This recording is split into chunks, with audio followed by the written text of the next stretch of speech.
I had been running through Millstone Forest for nearly 3 years before the night someone photographed me from the trees. The forest sat behind a quiet neighborhood outside Albuquerque, and most people did not even know the trails existed.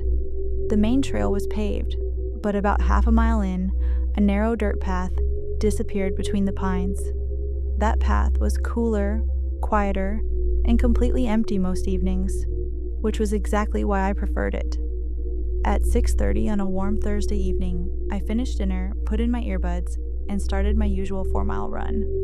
Everything felt normal until my phone made the sharp sound of a nearby file sharing request. I almost ignored it, assuming someone in the neighborhood had accidentally selected my phone, but I was already deep inside the forest. No houses were nearby, and I had not passed another runner in at least 20 minutes. I slowed down and looked at the notification. The sender's name was simply "Look Behind You." Attached was a photograph of me running along the trail. It had been taken from behind a tree only seconds earlier. I recognized my gray shirt, red shoes, and the music screen glowing in my hand. Beneath the photograph were 2 words: "Come back." Every instinct told me not to turn around. I locked my phone, removed my earbuds, and continued jogging as though nothing had happened. For several seconds, I heard only my own breathing and the crunch of gravel beneath my shoes. Then a branch snapped somewhere behind me. Another snapped closer. When I increased my pace, the footsteps behind me increased too. I sprinted toward the paved trail, but a shadow moved between the trees ahead, blocking the shortest route back to the neighborhood. I turned onto an unfamiliar service path and ran until my chest burned. The footsteps followed for almost half a mile before fading near a drainage canal. I climbed a fence, crossed 2 backyards, and reached a street where a family was unloading groceries.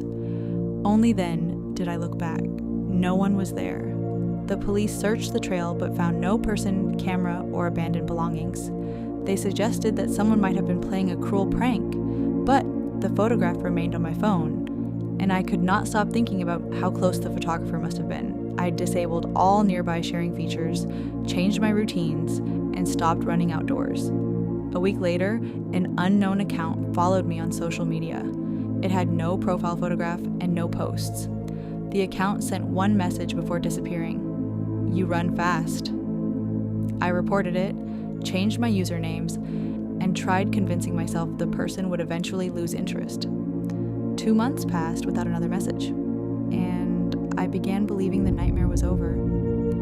That fall, I accepted a night security position in Arizona and began preparing to move. My brother Caleb agreed to help me drive my belongings across the state. We loaded everything into my SUV and left Albuquerque late one afternoon, planning to take turns driving through the night. Shortly after midnight, we reached a remote stretch of highway surrounded by desert. We had not seen a gas station, restaurant, or house for almost an hour when a faded sign announced a rest area ahead. Caleb needed to use the bathroom, so I pulled off the highway. One vehicle sat near the building, a dark pickup truck with no license plates. Its windows were tinted, its passenger door was dented, and an empty rifle rack hung across the rear window. The rest area lights were on, but the glass entrance doors were locked. Caleb knocked while I searched for a sign explaining the closure. Through the glass, I noticed a dark red streak running down the wall beside a maintenance door. It was too thick to be paint and too fresh to be rust. I grabbed Caleb's arm and pointed toward it. He stopped knocking immediately. As we hurried back to the SUV, the pickup truck's interior light suddenly came on. No one had entered it. A second later, the maintenance door inside the building began opening. I started the engine and pulled away before we could see who was behind it. As we returned to the highway, I looked in the mirror and saw the pickup's headlights turn on. It followed us. The truck remained several car lengths behind for nearly 20 miles. Whenever I accelerated, it accelerated. When I slowed down, it slowed down. Caleb tried calling the police, but neither of us had service. We eventually reached a fork where the highway split around a mountain. I waited until the last moment, signaled right, and then cut sharply left. The pickup followed the signal and disappeared down the opposite road. We drove another hour before stopping at a brightly lit 24-hour gas station. I inspected the SUV and found a small black device attached beneath the rear bumper. Caleb pulled it free and stared at it. It looked like a magnetic GPS tracker. We contacted the state police and turned over the device, but they could not immediately determine who owned it. An officer suggested it might have been attached at the rest area, yet I kept thinking about the trail photograph and the anonymous message. Someone had known where I was before the road trip. Someone may have known I was leaving town. I wanted to stay at a hotel, but every room in the nearest town was booked because of a local festival. Caleb offered to stay awake while I slept in the back of the SUV at the gas station. Around 3 a.m, I awoke to the feeling of movement. Trees rushed past the windows. My head struck a storage box as the SUV turned onto a narrow road. Caleb was no longer in the passenger seat. A hooded stranger was driving. For a moment, I remained still, trying to understand what had happened. My phone was gone from the cup holder, and the doors were locked. I quietly reached beneath the blanket where I kept a tire iron. When the driver glanced into the rearview mirror and saw me sitting up, he jerked the steering wheel. I raised the tire iron and shouted for him to stop. He slammed on the brake, opened the door, and ran into the darkness. I climbed into the front seat and discovered that Caleb had been left behind at the gas station. The stranger had apparently entered, while Caleb was inside buying coffee. I drove back and found my brother arguing with the cashier, who had already called the police. Security footage showed the hooded person approaching the SUV from behind the building. His face remained hidden, but before opening the driver's door, he paused beside the rear bumper, exactly where the tracker had been found. We finished the trip under a police escort to the county line and reached my new apartment the following afternoon. For the first several weeks, I barely slept. I installed cameras, strengthened the locks, and placed alarms on every window. Caleb stayed with me until I felt comfortable being alone. Nothing unusual happened, and gradually my fear began to feel embarrassing. Perhaps the forest photographer and the vehicle thief were unrelated. Perhaps I had simply experienced 2 terrifying coincidences. After Caleb returned home, I focused on my new job. Working nights meant I arrived home around 4 a.m, ate something small, and slept until noon. My building was quiet, and the locked security entrance required visitors to call from outside. I started feeling safe again. One morning after a long shift, I ordered breakfast through a delivery app. The driver sent a photograph showing the bag outside my apartment door. A minute later, someone knocked. I checked the app and saw that the order had been marked delivered, but the knocking continued. "Delivery," a man called.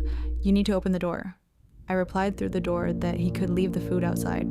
The man knocked harder. "There's a problem with the order. Open the door."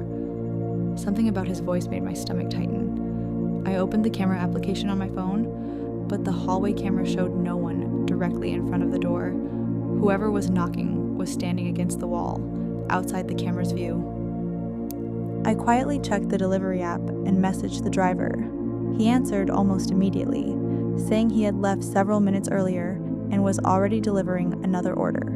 The knocking stopped. Then, the doorknob turned slowly. A thin metal object slid into the lock. I called 911 and backed away, but the deadbolt clicked before the operator could finish asking for my address. The door swung inward and struck the security chain. A man wearing a hood and dark gloves forced his arm through the opening. In his hand was a folding knife. I slammed my body against the door, trapping his arm between the frame and the edge. He screamed, dropped the knife, and pulled free. Before running down the hallway, he looked directly into the camera. Although most of his face was covered, I saw a pale scar running from his eyebrow to his cheek. The police arrived within minutes. Officers searched the building and found an emergency exit propped open with a screwdriver.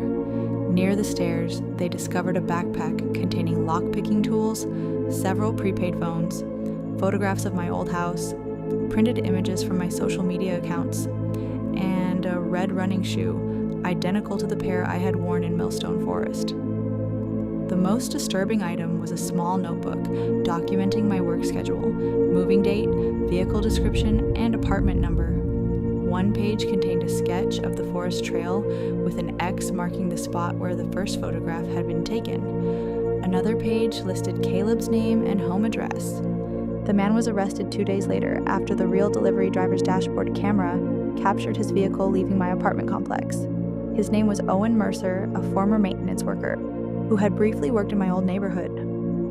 Investigators connected him to several reports involving stalking, vehicle theft, false dating profiles, and break-ins across 3 states. The blood at the desert rest area belonged to an employee Mercer had attacked after being caught inside the locked building. The employee survived after hiding in a utility room and calling for help.